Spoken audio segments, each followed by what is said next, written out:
UAE-യിലെ 3-ൽ 1 കുട്ടി അപരിചിതരുമായി ഓൺലൈനിൽ ആശയവിനിമയം നടത്തുന്നുവെന്നാണ് ഞെട്ടിപ്പിക്കുന്ന വെളിപ്പെടുത്തൽ. അപരിചിതരും കുട്ടികളും തമ്മിലുള്ള സൈബർ ആശയവിനിമയങ്ങൾ വർദ്ധിച്ചു വരികയാണെന്ന് UAE സൈബർ സെക്യൂരിറ്റി കൗൺസിൽ മുന്നറിയിപ്പ് നൽകിയിട്ടുണ്ട്. അടുത്തിടെ നടത്തിയ പഠനങ്ങളിലൂടെയാണ് 3-ൽ 1 കുട്ടി ഓൺലൈനിൽ അപരിചിതരുമായി ആശയവിനിമയം നടത്തുന്നുണ്ട് എന്ന് അധികൃതർക്ക് മനസ്സിലാക്കാൻ കഴിഞ്ഞത്. ഡിജിറ്റൽ ലോകത്ത് കുട്ടികളുടെ സംരക്ഷണം ഉറപ്പുവരുത്താൻ മാതാപിതാക്കൾ ശ്രദ്ധിക്കണമെന്ന് സൈബർ സെക്യൂരിറ്റി കൗൺസിൽ ആവശ്യപ്പെട്ടു. പ്രധാനമായും 3 സുരക്ഷാ മുൻകരുതലുകൾ സ്വീകരിക്കണമെന്നാണ് കൗൺസിൽ രക്ഷിതാക്കളോട് പറയുന്നത്. ആപ്പ് പെർമിഷനുകൾ ലിമിറ്റ് ചെയ്യുകയും അറിയാത്തതോ സംശയാസ്പദമായതോ ആയ കോണ്ടാക്റ്റുകൾ ബ്ലോക്ക് ചെയ്യുകയും വേണം. ഡെയിലി സ്ക്രീൻ ടൈം ലിമിറ്റ് ചെയ്യുന്നതിനോടൊപ്പം അപകടകരമായ വെബ്സൈറ്റുകളും അനുചിതമായ കണ്ടന്റും ബ്ലോക്ക് ചെയ്യണം. കുട്ടിയുടെ ഓൺലൈൻ ഇടപെടലുകൾ കൃത്യമായി ഇടവേളകളിൽ റിവ്യൂ ചെയ്യണം. മാത്രമല്ല, സുരക്ഷിതമല്ലാത്ത ലിങ്കുകളെ ഒഴിവാക്കാനും അപരിചിതരോട് അകലം പാലിക്കാനും കുട്ടികൾക്ക് ബോധവൽക്കരണം നൽകണം. ഇത്തരത്തിൽ മുൻകരുതലുകൾ സ്വീകരിച്ചാൽ ഒരു പരിധിവരെ കുട്ടികൾ സൈബർ കുറ്റകൃത്യങ്ങൾക്ക് ഇരയാകുന്നത് തടയാൻ കഴിയും. ഡീപ് ഫേക്ക് ടെക്നോളജി ഉപയോഗിച്ചുള്ള തട്ടിപ്പുകൾ ഉയർത്തുന്ന ഭീഷണി വർദ്ധിക്കുന്നതായും കൗൺസിൽ മുന്നറിയിപ്പ് നൽകി.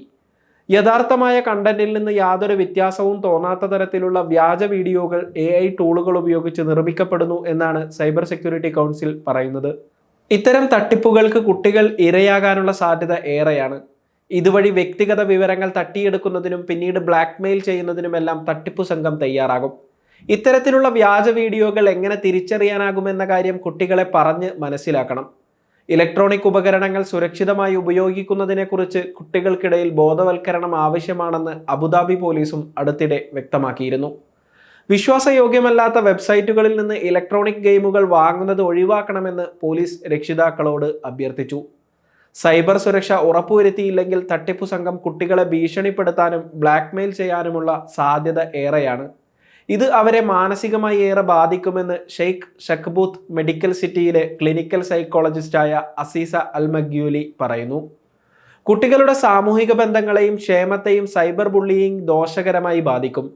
പേര് വെളിപ്പെടുത്താതെയോ വ്യാജ പേര് പറഞ്ഞുകൊണ്ടോ കുട്ടികളോട് ആശയവിനിമയം നടത്തുന്നതിന് വേണ്ടിയാണ് തട്ടിപ്പു സംഘം ശ്രമിക്കുന്നത്. ഇത്തരം ആളുകൾ വ്യാജ ഐഡന്റിറ്റിയിലാണുള്ളതെന്നത് തിരിച്ചറിയാതെ കുട്ടികൾ അവരുമായി വ്യക്തിഗത വിവരങ്ങൾ പങ്കുവെക്കും.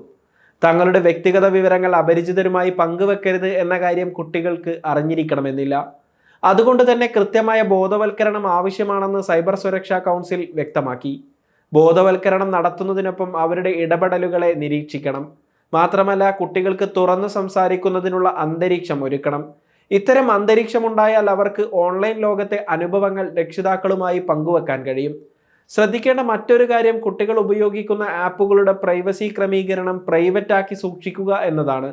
ഓൺലൈൻ ലോകത്തെ പ്രവർത്തനങ്ങളുമായി ബന്ധപ്പെട്ട് കുട്ടികൾ പെട്ടെന്ന് രഹസ്യ സ്വഭാവം കാണിക്കുക, അറിയാത്ത സ്ഥലങ്ങളിൽ നിന്ന് ഗിഫ്റ്റോ പണമോ ലഭിക്കുക, കുട്ടികളുടെ സ്വഭാവത്തിൽ പെട്ടെന്ന് മാറ്റങ്ങൾ വരിക, ഇങ്ങനെയുള്ള സാഹചര്യങ്ങളെ രക്ഷിതാക്കൾ ശ്രദ്ധയോടെ കൈകാര്യം ചെയ്യണം.